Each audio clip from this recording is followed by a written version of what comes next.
30 अप्रैल 2026 को जब्बलपुर बरगी डैम पर हर रोज की तरह इस दिन भी एक आम ही माहौल था और वहाँ लोग टिकटें खरीद रहे थे और सूरज भी धीरे धीरे ढल रहा था और नाव वाला अपनी नाव को तैयार कर रहा था। बहुत सारे लोग अपनी फैमिली के साथ आए थे और कई लड़के कॉलेज ट्रिप में आकर वहाँ तस्वीरें और वीडियो बना रहे थे और साथ वो सोच रहे थे कि समुद्र की गहराई में जाकर हम थोड़ा टाइम एक शांत से माहौल में स्पेंड करते हैं। और लोग बहुत ही खुश हो रहे थे और टिकटें लेकर नाव में चढ़ रहे थे और एक माँ अपने 3 साल के बच्चे को लेकर उस नाव में उस क्रूज में बैठी हुई बहुत खुश हो रही थी और उनका बच्चा भी बहुत खुश हो रहा था। वो पानी को देखकर तालियां बजा रहा था और वहाँ बैठे सभी लोग एक दूसरे को देखकर खुश हो रहे थे और साथ में एक नया जोड़ा भी वहाँ एक दूसरे को देखकर खुश हो रहा। Every moment with you is I love you.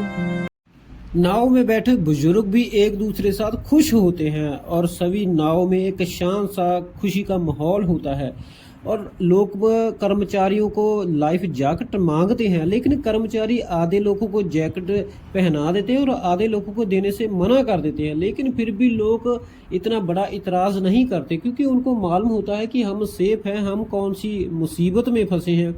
इस नाव में एक शांत सा माहौल होता है, एक पिकनिक जैसा माहौल होता है और जो नाव होती है फिर किनारा छोड़ने लगती है और आगे बढ़ने लगती है और धीरे धीरे जैसे आगे बढ़ती है तो लोग और की खुशी का कोई ठिकाना नहीं होता। कई फोटो वीडियो बना रहे हैं और छोटे बच्चे पानी के साथ खेलने लगते हैं और जैसे नाव और आगे बढ़ने लगती है और फिर आकाश में बादल छाने लगते हैं और सभी एरिया में जो मौसम है वो खराब होने लगता है। फिर वहाँ हवाएं चलने लगी, लेकिन शुरू में किसी ने ध्यान नहीं दिया। सभी सोचने लगे कि ऐसा मौसम आता है और चला जाता है।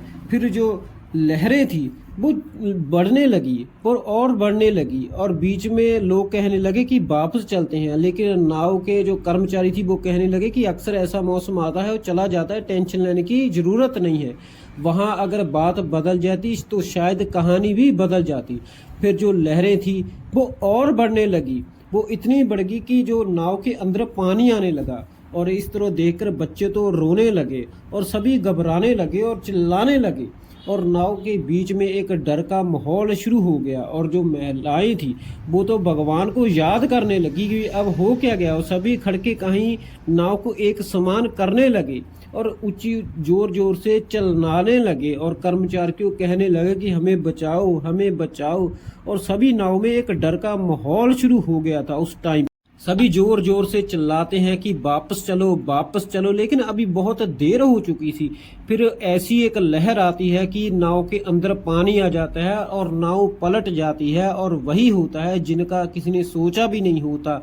जो पहले खुश हो रहे थे और अभी वो एक पल में बहुत दुखी हो रहे हैं और लोग जोर जोर से चिल्ला रहे थे हमें बचाओ, अगर कोई हमारी आवाज़ सुन रहा है हमें बचाओ। बहुत लोग एक दूसरे के सहारे तैरने की कोशिश कर रहे थे, कोई लाइफ जैकेट पकड़े हुए पानी के ऊपर रहने की कोशिश कर रहा था, लेकिन वो माँ अपने बच्चे को कसकर पकड़ी रहती है और बच्चे को नहीं छोड़ती, लेकिन उस बच्चे के सहारे वो तैर नहीं पाती और वो फिर भी अपने बच्चे को नहीं छोड़ती। उसने बहुत कस के अपने बच्चे को पकड़ा होता है।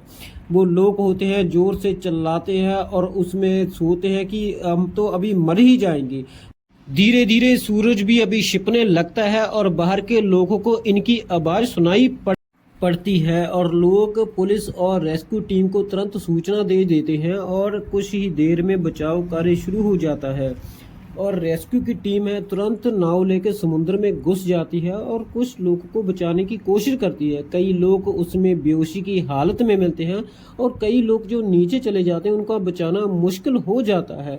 लेकिन ये एक दुर्घटना नहीं है, ये एक लापरवाही है। समुद्र के जो वेदर की जानकारी पता करने के बाद ही उसमें से नाव लेकर जाना था और सभी को लाइफ जैकेट भी नहीं मिली और हॉस्पिटल में लोग बहुत दुखी हो जाते हैं और हॉस्पिटल के बाहर भीड़ जमा हो जाती है। किसी का बेटा हॉस्पिटल के अंदर है, किसी की माँ हॉस्पिटल के अंदर है और किसी का रिश्तेदार है, और जब एम्बुलेंस हॉस्पिटल में आती है तो लोग देखकर घबरा जाते हैं। लेकिन इसमें कई लोग हमें सदा के लिए छोड़कर चले जाते हैं और उनकी मृत्यु हो जाती है। बाद में जांच करने से समझ आया कि किसी ने भी मौसम की चेतावनी को सीरियस नहीं लिया। जो लोग खुशी के साथ टिकटें खरीद रहे थे, वहीं बाद में गम में माहौल बदला। इसका जिम्मेदार कौन है? लोग नाव में बैठकर खुशी खुशी से जा रहे थे और बहुत सारे लोग फोटो खिंचवा रहे थे, वहां बाद में रोने का माहौल बदला। इसका जिम्मेदार कौन है?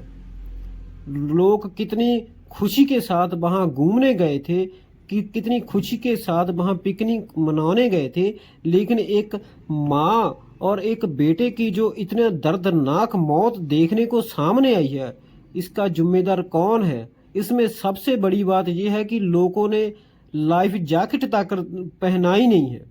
अगर टाइम के साथ बोट के कर्मचारी वहां बोट को वापस मोड़ लेते तो शायद जो लोगों की मृत्यु हुई है वो ना होती और सभी बच जाते।